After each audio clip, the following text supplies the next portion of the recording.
এবং 311টি এজেন্সির অনুমোদন দেওয়া হয়েছে। তো আপনারা ইতিমধ্যেই জানেন যে অনেক নিউজ চ্যানেল থেকে হয়তো শুনতেই পারছেন। তো একটা জিনিস আমি আপনাদেরকে বলে রাখি, যারা অধীর আগ্রহে বসে আছেন পাসপোর্ট নিয়ে, তো কোনো দালালের শরণাপন্ন না হয়ে ভালোভাবে দেখবেন, শুনবেন, জানবেন। কারণ যে কোনো একটা জিনিস হলে সবাই জানতে পারবেন। অতএব কোনো দালালের মারফত কোথাও জমা না দেওয়ার জন্য রিকোয়েস্ট করব। এবং কি কি সুযোগ সুবিধা থাকবে এটাও ভিডিওর মাধ্যমে তুলে ধরার চেষ্টা করব। তো ধৈর্য সহকারে ভিডিওটি দেখতে থাকুন। তো আপনারা জানেন আমাদের যিনি প্রবাস কল্যাণ মন্ত্রী ভিপি নূর, তিনি একটা ব্রিফিং এ বলেছেন যে মালয়েশিয়াতে যেতে যে শ্রমিকগুলো হয়রানি হয়, তো তাদের কথা চিন্তা ভাবনা করে 311টি এজেন্সির অনুমোদন দেওয়া হয়েছে এবং কলিং এর যত প্রিপারেশন আছে সেগুলো অ্যারেঞ্জমেন্ট করা হয়েছে। তো অতি শীঘ্রই আপনারা একটা খুশির সংবাদ শুনতে পারবেন এবং কত টাকা খরচ হবে সেটাও ভিডিওর মাধ্যমে আপনাদেরকে বলার চেষ্টা করব।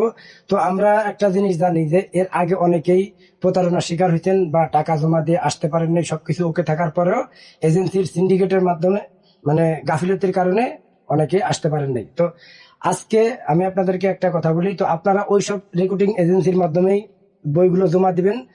প্রবাস কল্যাণ ওয়েবসাইটে আপনারা দেখতে পারবেন যেসব এজেন্সিকে অনুমোদন দেওয়া হয়েছে তাদের ইউআরএল নাম্বারটা, মানে লাইসেন্স নাম্বারটা দেখবেন, লাইসেন্স নাম্বার সহ, এবং তাদের ব্যাকগ্রাউন্ডে এটা যাচাই বাছাই করে দেখবেন যে আগে কি তারা প্রবাসে লোক পাঠাইছে কিনা বা কোনো কান্ট্রিতে লোক পাঠাইছে কিনা, এগুলো ভালোভাবে যাচাই বাছাই করে মূলত পাসপোর্ট গুলো জমা দেওয়ার চেষ্টা করবেন। এখন এই 311টি এজেন্সি অনুমোদন দেওয়াতে আমাদের সুবিধা কি? আমরা যারা নতুন করে মালয়েশিয়াতে আসবো, আমাদের সুবিধাটা কি?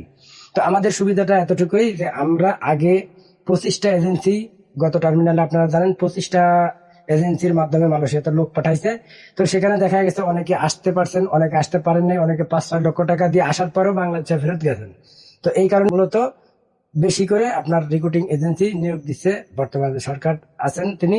কারণ প্রত্যেকেরই কষ্টার্জিত টাকা আমরা চাই না যে নষ্ট হোক বা আমরা কোনো প্রতারণার শিকার হই, এটাও আমরা চাইব না।